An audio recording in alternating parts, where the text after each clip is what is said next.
Selfie or groovy?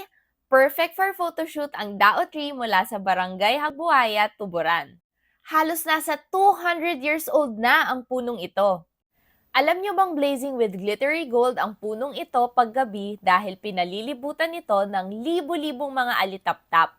Kaya naman hanggang ngayon nag-aayuno pa rin ang mga locals dito bilang respeto sa mga naninirahan sa puno bago mag-picture taking.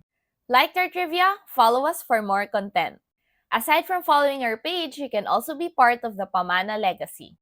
You can donate via our BPI or GCash account and you can have a seedling named after you. Read more below to learn more. Every contribution counts and every tree tells a story. Red and green combination, di lang tuwing Pasko makikita yan. A dazzling red tree in the midst of a green forest. Perfect description for the Malabayabas tree found in Pinaglabanan Forest in Atimonan, Quezon Province. Pinaglabanan Forest is a Quezon protected landscape in Atimonan, and it is a heritage site due to its history and old growth.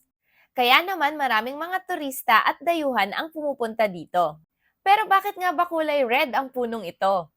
Ayon sa ilang mga kwentong bayan, kaya daw ito kulay pula ay dahil sa mga dugo noong panahon ng digmaan. Like our trivia, follow us for more content. Aside from following our page, you can also be part of the Pamana Legacy. You can donate via our BPI or GCash account and you can have a seedling named after you. Read more below to learn more.